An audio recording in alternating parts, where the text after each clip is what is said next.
Welcome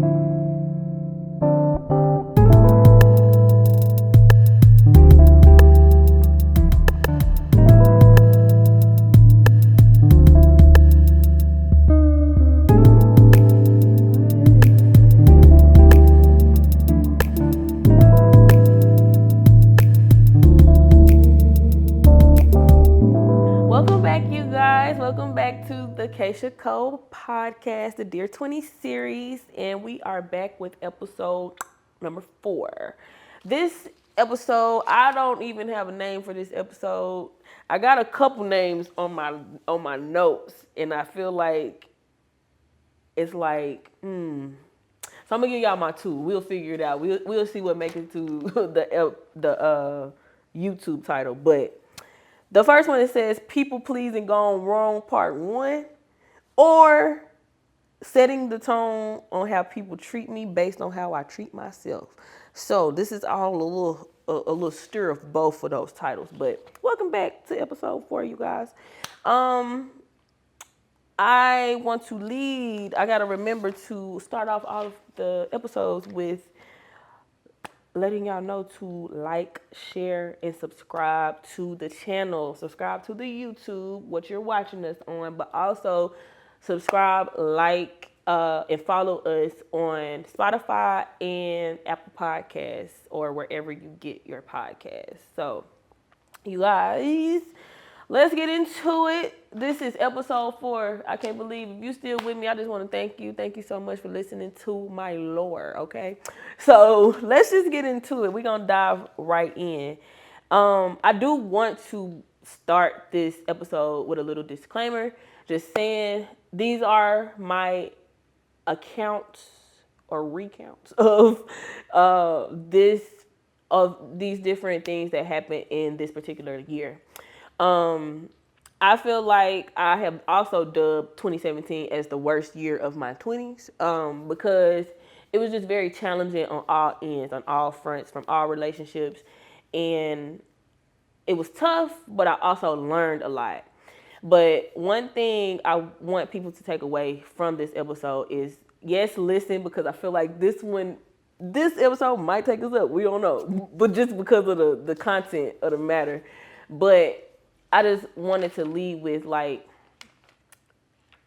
when I'm recounting these different things that happened, especially over all the years, the past years and the years that we still have to go, like, I'm approaching these things with a light heart. And even through going through those situations at that time, I was still getting through a lot of that stuff, trying to keep a light heart. So, these are my experiences of these situations. So it is what it is on how I convey these different things. But I just wanted to lead with that. But like I said, I just want to say what has happened, but also put an emphasis on the lessons that I was able to take away from these different things that happened from this year. So let's just get into it. So I want to start this episode just kind of a little bit of the ending of 2016, because we did use the last episode 3, Kiss Me Cold, the good, the bad, the ugly. It was all Kiss Me Cold related. I didn't really get into anything about any relationships. Just, it was all business. But there were other things that happened in 2016 that is the precursor to what we're going to talk about in 2017. So at the end of 2016, I was going through I would say, like, the start of a breakdown of a really close friendship. This friendship has been, like, me and this person we were friends since we were 6-7 years old. So I just want to kind of give the dynamic of this relationship as we get into what we're gonna talk about today.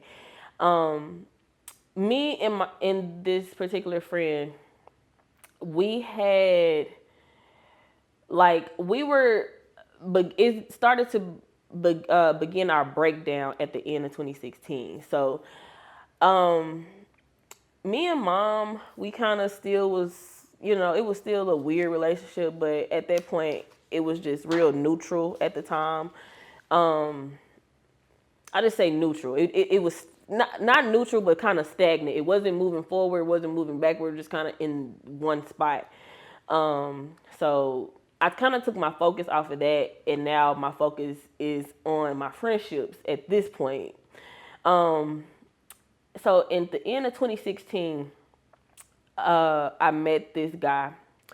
Um, I was working at the courtyard in North Little Rock, and people that know me know I had worked at every hotel in the city. So at this time, I was working in North Little Rock, and I met this guy through my coworker at the time, and I don't know, he just had always came in passing, either like to drop the coworker off or just came to just hang out at the bar or whatever. But I would always see him, and I'm like, who is that? He's cute. What's up? Put me on him. What's up? I want to see, like, what's up? So over time, in that time of me seeing him, we end up hitting it off and just kind of started this, cool little friendship, relationship.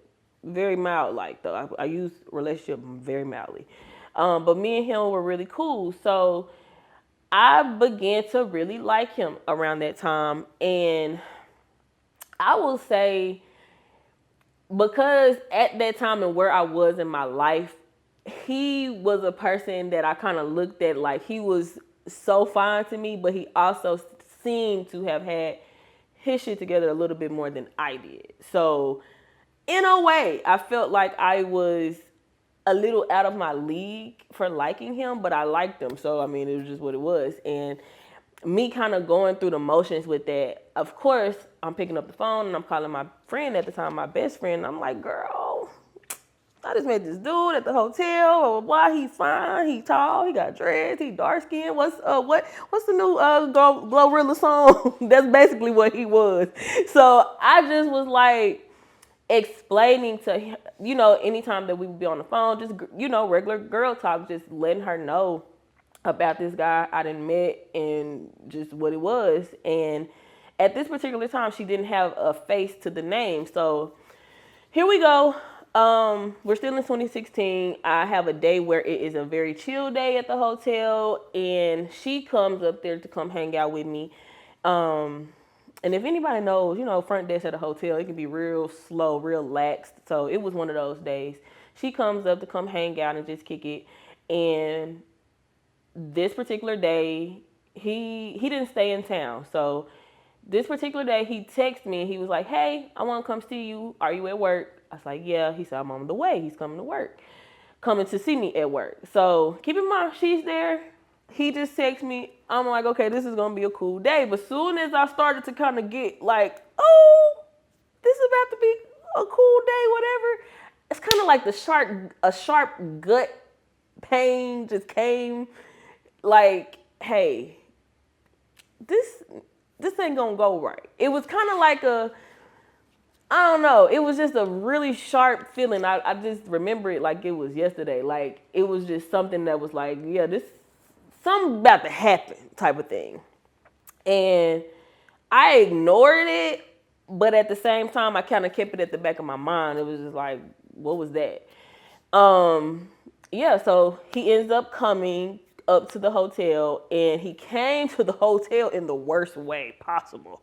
And I say the worst way possible because the man came up there just looking really, like, you look too good. Like any other day that you came up there, you have a little Nike Tech on or anything like that. But this day, it's a nice summer day. You come up there with a nice polo button down, come in, shirt open, hair then got retwisted. He just looking real good. And I'm like,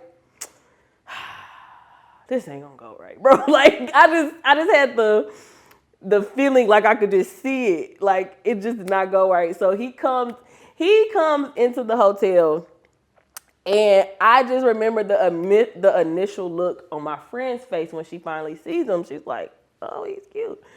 And I could just getting out of the situation right now, I would just say he was and is a good looking guy and had a lot of charisma. So really any girl would probably, you know what I'm saying, not saying that they will go far or anything, but they will probably be in flirtation with him or just kind of just matching his energy because he's a very charismatic type of guy.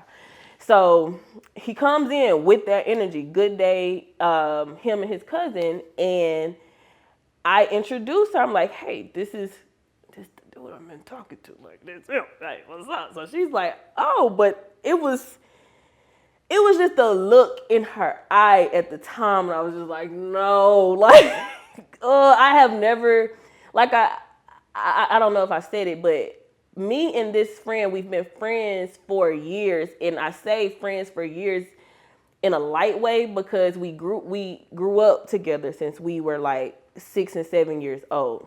So she was damn near family, and we had been friends so long to the point that we had started calling each other cousins. And especially at this point, we're 22, 23. So, like, at this point, we like, girl, we've been around each other for so long. We family, we cousins. So that is like the dynamic of our relationship. But I'm like, hey, what's up? This the dude I've been talking about. Hey, what's up? Hey, this my cousin, and he like, hey, this my cousin, me. We the cousins meeting the cousins. You know what I'm saying? So I keep in mind I'm at work, so I'm having to check in guests and kind of move away from the party, and do my job. So any them times where I would have to walk away and I have to watch, like I'm looking at them from afar, that's when I'm like, is this the feeling that you gave me, God, that I'm supposed to be looking for? But I'm like, nah, that just can't be it. So I'm kind of just ignoring it, but I'm kind of like, I don't know. Maybe that's the gut feeling that I got. Is this about to be something? I don't know. So in the time that I'm like checking in guests and stuff, I'm just seeing that they are really hitting it off. They talking while I'm away type thing, but it's not in a way like, yeah, my cousin like you type way. It's like, I like you too type thing. So I'm like, I don't know. So we kick it really until maybe like damn near the end of my shift. And at the end of the shift, I'm kind of like, before we leave, the hotel, the young man asks, and I don't know if he asked it for clarity. I'm sure he asked it for clarity, but it was like, I just remember it was a very like, hey, he asked, are y'all really cousins? Are y'all like blood cousins? And before I could say, yeah, she said no. And I'm like, no. No? What do you mean no? So now I'm kind of like, okay. And the thing is, she's not wrong. We not blood cousins, but it's like, we've been, hey, we don't have to explain. Y'all just heard how I explained the relation. I ain't got to go through that again. But I thought you would uphold it the same way I did. So at that point, I was like, maybe that's the feeling God shot to me, like, watch that. And from that point on, I kind of just was in this, I don't know, I kind of was just ruminating in that feeling, like, why did I have that gut feeling? Why did I have that gut feeling? So that is the buildup as we get into 2017. 2017 is the year that we're in right now. And 2017, a few things happened. So keep in mind, that is how me and my friend at the time, the relationship is kind of ending off in 2016. I will say we really didn't address that feeling that I had. We didn't have a conversation. And the theme of the episode today will be, as far as like the lesson that I had to take in for myself, is that I didn't speak up. And it's different indicators, I feel like, especially when you are in breakdown in friendships. There's different points of contention or different points of places where you should speak up. And I know that that's what was part of the problems in the breakdowns in it. But let's just get all the way into it. So, like I said, we didn't have a head-on conversation about it. I kind of just allowed things to go, just kind of roll on, because in my mind, I'm kind of like, this is my best friend. Even if she was a little flirtatious in that or whatever, I know my best friend, my cousin, even though she told me, nah, we ain't real cousins. Even though she told him that, I still was feeling like the love and loyalty would exceed all that I was seeing with my own eyes. So I'm like, I ain't gonna worry about it. We ain't even got to talk about it. I know my dog got my back. So that's how we end 2016. But going into 2017, kind of just to give y'all a little highlights of what happened during that year. I started aesthetic school. I went to the Salon Professional Academy in North Little Rock. It's in Sherwood at this point now. Went there with the idea from my mom. So something came good from her that year. Even though me and my mom was still in a weird type of climate with our relationship, she did give me something good that I was able to go on, do, and I got licensed for it, and it was cool. So at the same time too, I'm staying with my dad at the time, and dad is ready to get the hell out of Dodge. He's ready to move to Dallas. So during that time of me being in school, me and dad are having these different conversations like, hey, I'm ready to move to Dallas. And what's your plan? What is your plan? And whichever plan you have, I'm here to support you, but you need to have a plan. I can't work with nothing. So I'm just kind of giving my dad a lot of just lips, or I'm just kind of like, yeah, dad, yeah, I got the money, I got it, I'm saving it, I'm saving it. So every time he checking in, I'm like, I'm saving the money. But the months went by so quick. August came quick. Lease was up. No plan in sight. And dad is a little pissed, but it's at this point like, you didn't say nothing.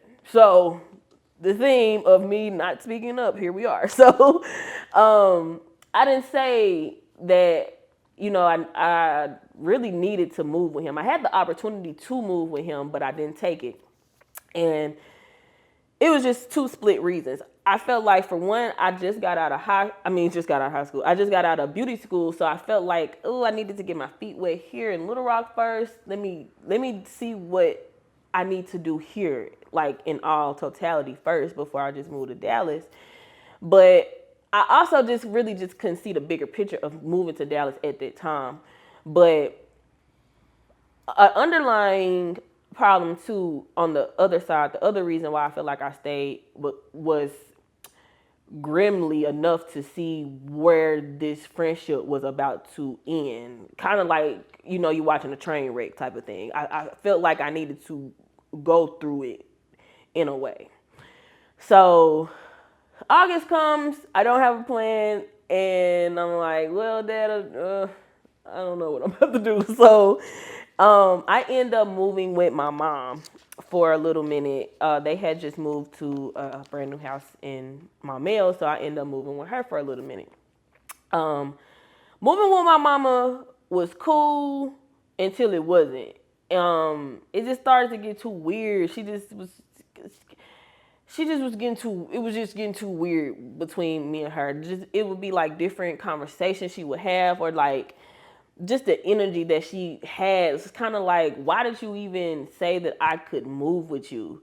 But at the same time, I'm turning the blame to myself, because it's like, girl, you knew the climate that you was in with your mama. You shouldn't even been in the situation. You had enough time to save money to be in your own apartment, or you had enough time to save money to move with your dad to Dallas. You didn't have to be in this situation at all. So, that's me like saying that to myself at the time, but still at the same time, I'm looking at the situation like, you my mom. I don't feel like you should be making this situation so weird and so tough for me when I am in a place of need. So I I didn't even get too deep into it because I'm like, I'm here in the house with my little brother, so we had already had a couple years prior to that. So you go back to the other episodes, you will see like the climate of where me and my mama were. So I kind of just was like, I don't even care to get to the root or to the nitty gritty with our problem. I just want to keep a relationship with my little brother. So I just kind of looked over it. But it didn't, like I said, it was cool until it wasn't. Stayed with her for a little split moment, but in the midst of things kind of growing a little uncomfortable with staying with my mama. Of course, I'm talking to my friend on the phone all the time, and I'm letting her know. She's letting me know at the time too. She had a little bit of just a little bit of little troubles that she was running into. So we kind of just exchanged like ideas on the phone, and I had an idea like, hey, you did say your lease was about to be up, in a few months. Like in 2017, in November of 2017. So I'm like, how about we just move together for right now? If I move with you right now, I can save a little money. And in this time, we could go find us a new apartment, a 2-bedroom apartment where we can just split the rent, and save some money. Like, let's just be a leg up for us both. Let's help each other type of thing. And she agreed. So it was when she agreed though, I don't know, me and God like this, we really locked in because at that time too, I kind of felt like she agreed, but she really wasn't present in the decision.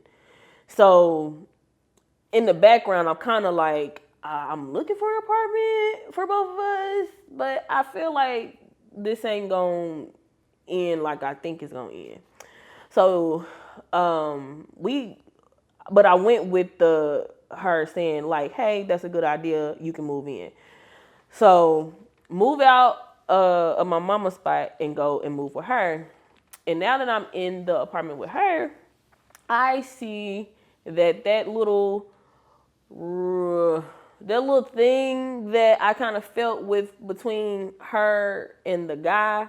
I now see that it is a little deeper than I thought.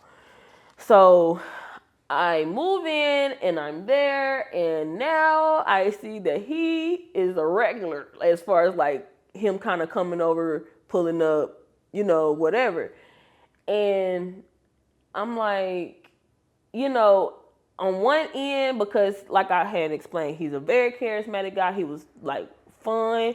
We would kick it and all that type of stuff. And I'm like, for him to just be a fun friend guy, cool. But everything is all twisted and all convoluted now because it's like he's in it. He's in it from a weird standpoint because I will say me and him did have a point after that whole thing of me having the speculation like what's going on between her and him. At the top of 2017, me and him stopped talking, and that was my decision. But it wasn't like a permanent decision. I'm a girl. I'm just a girl. So I kind of went through the motions. Me and him had a conversation that didn't go like I wanted it. So I just stopped talking to him. But I wasn't in the mindset of thinking like this would be our last time talking. I was gonna go get the thing back. I was gonna get that old thing back after I kind of let the thing blow over. But in the midst of the time that me and him stopped talking, I believe that's when he started hitting her up, and she is exchanging, like conversations are being exchanged. It's not that he is just hitting her up on a one-sided tip. It's conversations being had. So months later, now I'm moving, and now I see it's a little deeper than what I thought. Or in a way too, deeper than what she would, deeper than what she had led to believe, like what she had kind of kicked to me, like, hey, it ain't even that deep. It's not that deep type thing. So that's what I kept trying to fit into my mind, like, okay, it's not that deep. It's not that deep. You shouldn't be mad. Like, that's what I started to kind of just tell myself, like, oh, you really want to just, walk away from almost 20 years of friendship, like, because of this. And that's how I guess I was gaslighting myself in that thing, like, oh, this ain't that deep, it ain't that deep, whatever. But as time was going on, I started to really see either things had already been deep with them, or things are real time in my face getting deeper with them. And I either think, whether or not it was that or the latter, I couldn't take it. So I'm like, if I was to do some shit like this, if I was to do some stuff like this, excuse my language, I would, it would be no question. You know what I'm saying? It would be no question as to me being a bad friend or a bad family member, whatever, cousin. It would be no question if it was me being the person dishing that out. But because that little thing called people pleasing is not a good thing. And I was deep in the trenches of people pleasing in 2017. And that's why I feel like I did not speak up on a lot of those things that was happening. Um, and the reason, if we go back to the top of this episode, me just saying how I felt like I was out of my league liking a guy like him, I feel like that added to the low self-esteem and the low self-worth that started to add to the pot, especially now that I'm seeing that the relationship with my friend and the guy that I freaking like is growing a little too close, too deep, and it's too close to home. And I'm triggered, okay? I'm triggered. So I just started to kind of see like this is a little bit more than what I thought, but I will say 2017 isn't where things, because I love to, when I, especially at that time when I kind of would go over what was going on at that time in that situation, I would always kind of say to myself, if this was anybody else, if this was any other friend group, it would have been a knockout, drag out fight.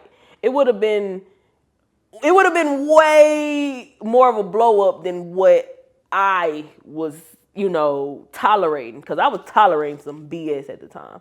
And I just always kept that in the back of my mind. But I also, like I said, the things that was at play was him not being my boyfriend, that, like, officially, but it was just me kind of circulating these thoughts of, my friend crossed the line and we haven't talked about it. So do we talk about it now that we are months from the initial the initial thought of this thing happening?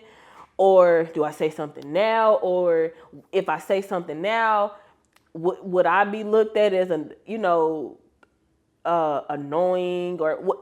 I didn't know how I would be looked at, because the thing that was, I guess, in our age group at that time, everybody want to keep things player. We want to keep it player. We don't want to say too much. You don't want to show too many emotions. You don't want to do too much. So I kind of was in that mindset at the time, like, I don't want to show I don't want to show me sweating. I don't want to show, like, that this is really bothering me.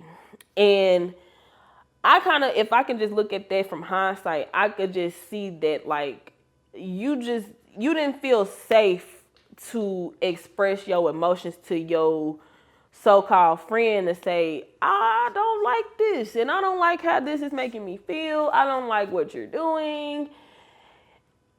But also, too, having to just be faced with the fact that I'm seeing her true colors too. So it's like, have I even known you? Have I even known you at all these years? Like, who are you? And who am I? If I have been hanging with a person that would just think that this type of thing is okay. I kind of just was rumbling through a lot of those thoughts, but I felt betrayed. I felt hurt. And give me a second, I'm reading through my notes. Yeah, I felt betrayed and I felt hurt at the time, but I was constantly in this thought process of, like, I if I played a part in this, I don't want all blame. I'm trying to hold blame. I'm trying to, I don't know. I guess in this that weird thing of people pleasing, you're trying so hard to keep the peace. You're trying confrontation. I'm trying to avoid um yeah, this conversation with all these big feelings because like I said, we had never had this happen before or anything of this grand on this grand scale of betrayal in our friendship. We ain't never had that happen. So I'm now having to use conflict resolution skills that I do not have. If we gonna just be honest. So I don't know. I just was in that constant thing, and I got on my notes here. Like I did not want to be in this energy of blame to her, even though I was hurt. But at the same time, I'm trying not to do that and keep the peace, but I'm causing a flat out World War III war within myself. And I just remember at the time, like, not really ready to let go of that friendship.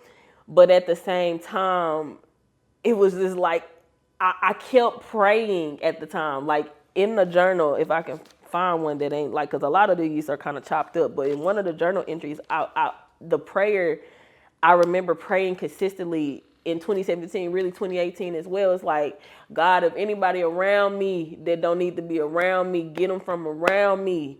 And I feel like, it's a joke on Instagram or just on social media that is the fastest answered prayer. Like God come through like a Rico and come swoop and take out everybody. And I kept praying that prayer and he would always be like, come back. We're back to this. You need to address this. You need to address this. You need to address this. And I kept like, no, it's not her, God. It's not her. This is not the situation. And I think part of the reason why I was trying to hold on to that friendship, and not address something that was obviously, she was a habitual line stepper in that. Like she crossed the line in that. But I had already went through so much with my mom, the heaviness that I was going through, just a little bit with Martin, and just all these different transitions that I'm having to go through in my relationships. Everything was so heavy at the time. And the only person that knew all of my business and knew everything about me was her. So it's like, how do I address this? Because I know if I address this, I'm not going to want to be your friend no more. That's the thing. And I was trying to avoid that. I was trying to avoid having that very necessary conversation, because I just feel like a line like that being crossed, to me, I don't feel like there's no coming back from that.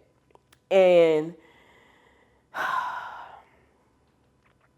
yeah, I just feel like, and it's just certain things. It's a lot of things that I can forgive. It's a lot of things that I can look over. And one thing I will say as we get into future episodes, just the thing and dynamic with my mama, how the love of her stretched me out so thin, even though she was just really throwing a lot of hate at me. I'm still like, this is my mama.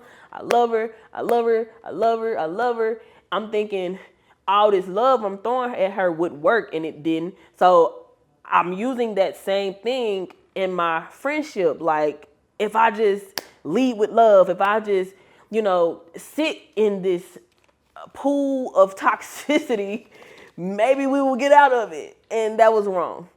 I was very wrong in that. So, yeah, I just continued. I continued to sacrifice my voice and this is in my notes, I feel like I continue to sacrifice my voice for the sake of keeping the friendship, but I'm trying to keep a friendship to somebody that had already showed me through their actions that I don't care about you. You know what I'm saying?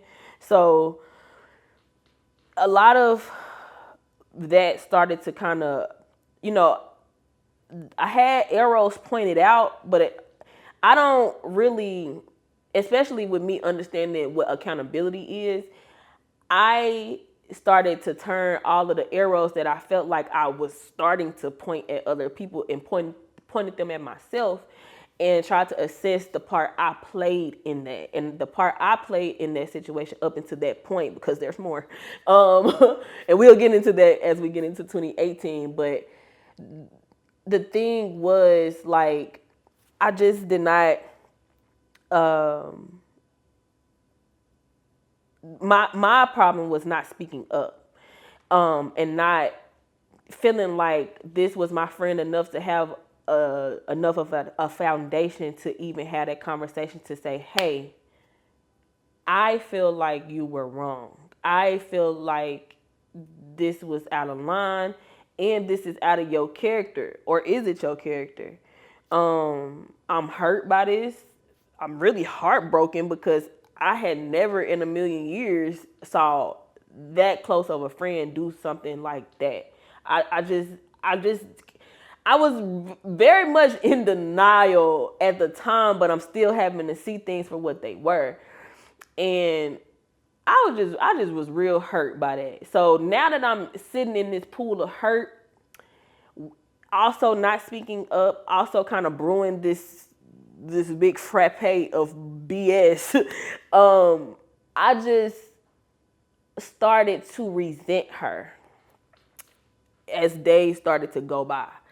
And as we get into 2018, you could just see that I just was, you should have ended the friendship, Keisha. Like, you should have ended it when you knew to end it. But at this point, I'm letting things drag on, and I don't know. Me not speaking up started to become this thing that I'm like, I don't like you, and I don't really like this friendship anymore. And has it ever been a friendship for real? Cause you done told this man we ain't you know what I'm saying? We ain't cousins, we ain't nothing. I felt like once she said, told him, oh no, we not real cousins, I felt like we could have ended the friendship right there. But I don't know. It was just a mixture of feeling like, I just did not, I never saw that come from her. And one thing I will say, as like we get into this thing of, like I said, I'm having to see her for her true colors, but I'm also, it's God on my back, like, you need to do something. Like, you need to do something. You're feeling bad. And you keep calling my phone talking about, can you please remove all the people that shouldn't be in my life. You keep calling saying this prayer, girl, keep showing you who to take out, and you're not taking heed, I just was trying to figure out the best way that we could get through that heavy situation, and me leaving out without like a fight or this big blow up. Because I always have felt like, contrary to popular belief, especially in Little Rock, when people fall out with their friends, especially women, it's so messy. It's so messy. It's very messy. And I ain't never, anybody that I've ever been friends with, I really truly love them. So I'm not, if it got to get to a point where we got to fight and I got to put my hands on you, or we got to put our hands on each other, after we fight, I don't want to be your friend. But if it gets to a point where I feel like I do got to put my hands on you, the friendship was over before then. Because I'm a person that, look, we can talk about it, but I need to feel safe in the environment to talk about it. I didn't feel safe in that environment to talk about those things, and especially talking to the problem right in its face. You know what I'm saying? That was hard for me.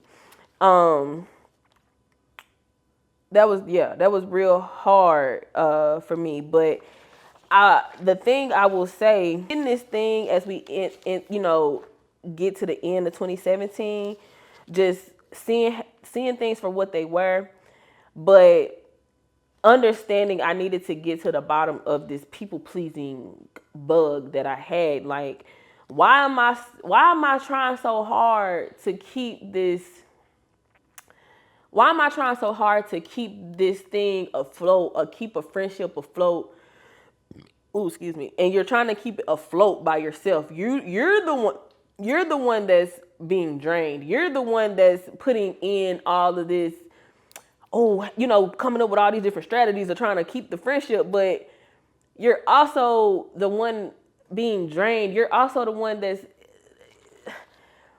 I don't know. It was just a lot, but I was just really trying to get to the bottom of why am I such a people pleaser? Why are you there? Why are you there? And you're people pleasing with the thing in mind, thinking like, people pleasing will allow me to have, the people that I need around me, but people pleasing will keep all of the people you don't need around you. You need to wake up and grow a backbone and enforce some boundaries, okay? So that's where I'm at this point in time. So I got to the point where it was like, Keish, it's time to take action. It's time to do something. Because I got to the point that I was growing accustomed. I was growing accustomed and getting into a routine of betraying myself. And one of the things is not speaking up, but a lot of it was, part of it was having to see the friendship breakdown for what it was. And I got a note here that says, and this is just my own theory. This is my own theory. Because you got some girls that live by the creed and understand like it's a girl code. But some women don't know the girl code. I feel like I was born knowing the girl code. It's just certain things that you don't do within women friendships. And I feel like that's like the number one thing don't do. You don't go behind your friend with a guy. Like that's just a number one rule of a girl code. But I got a note here just saying it's a reason why people say, you ain't supposed to go behind your friends with a guy.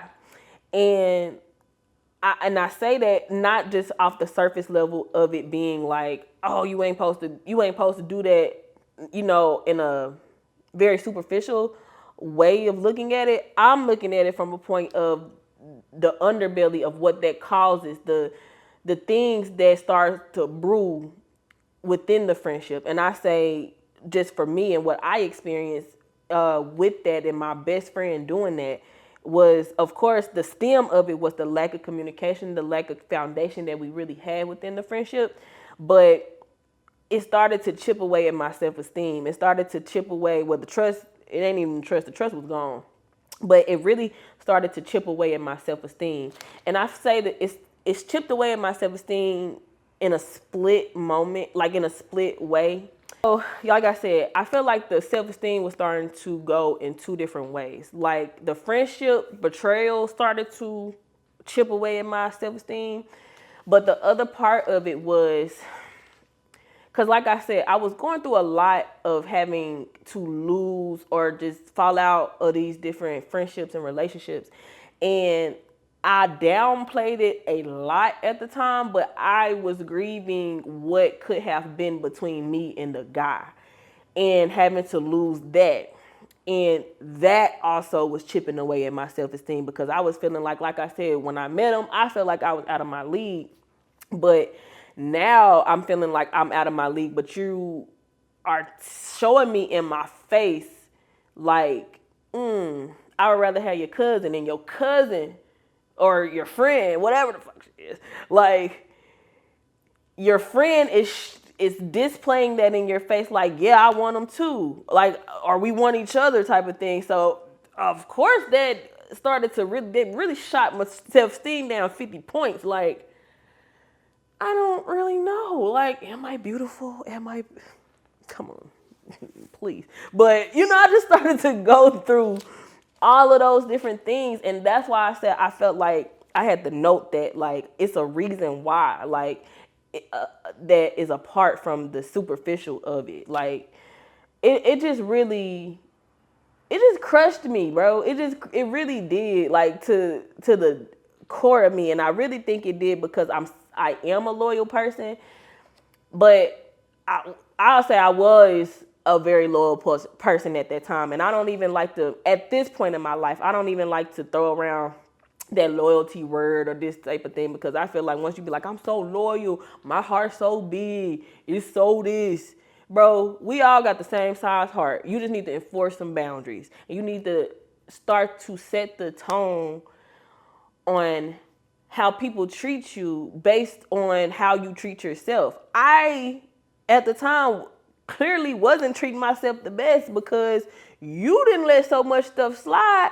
These people don't even know that this is a bad thing. You know what I'm saying? Like, and that's why I say, like, I'm going at this and speaking at this situation very objectively because I can take myself out of it and look at it like, girl, you were putting a lot of energy into your business at the time. You was putting a lot of energy into, getting your license and doing a lot of that. I was just kind of like a hamster wheel, a hamster on a hamster wheel, kind of like going nowhere. And I don't know. I just started to neglect myself in other areas of my life, which had to have become very apparent to them to say, hey, maybe that's how she want to be treated. You know what I'm saying? And baby, I had to stand up and say, you know what, everybody's sadly mistaken. Everybody back up. I can't do this no more. I can't do it no more. But yeah, like I'm kind of tied up with this. I felt like because of the things that I was going through with my mom, which I kind of just spoke about early in the episode, like I felt like because the relationship with my mama was so tough and so hard that I had to that is the prerequisite to a long-standing relationship. And I just kind of felt like, okay, we can get through this. This too shall pass. This too shall pass. We can get through this. We can get through this. But every turn and every crossroad that I kept ending up at, it just kept showing me this ain't right. This needs to, we gotta end this. We gotta end this. So I'ma end that right there, but I wanna end the episode in totality with just a few resolutions like they used to do on Jerry Springer. But I feel like kind of to end this episode off, I felt like, and this is a question that I'm still to this day in a way kind of battle with, and I kind of feel like because the relationship with my mama and my mama really kind of showing me in her different dynamics of relationships that conflict resolution was very poor. So I just didn't know how to, if this relationship is worth saving, I don't know how to do that. And I was met with that question not only with that friend, but I had a couple other friends where I was hitting a point of burnout with. And I don't think it was a point of burnout with them individually. It was just relationships in general that I just was feeling like I was just in a relationship burnout. Like I feel like I'm bearing the brunt and having to do all of the work while everybody else get the dilly dally. You know what I'm saying? And I just hit a point where, you know what? I don't care to have a conversation. I don't care to go through the motions of a conflict resolution. I don't care to, because at this point I'm burnt out, and at this point I'm gonna just lay out and save myself. And that's just kind of how I started to, the mindset I started to develop as we get into the year 2018. Like, it ain't no more people pleasing, Keisha. And with that, with you breaking that away from your personality, because it has become a part of your personality as far as your early 20s, to break that apart, that may look like making some people mad and uncomfortable. So, are you ready to do that? Find out next time on Dragon Ball Z. But you guys, that is really, I guess I will name this episode People Pleasing Part 1. But I feel like I got everything out. I feel like I kind of got all areas as far as how I felt in that moment, because we will dive a little bit deeper into this situation and just how I came out on the other side of it once we get into 18 and 19. But if you're still with me, you guys, I thank you. I thank you for listening. I thank you for getting to the nitty gritty with me on this episode. So remember to like, share, subscribe on YouTube. Follow us on Spotify. Follow on Apple Podcasts. And yeah, thank you. This was episode 4, Cajun Go Podcast, Dear 20 Series.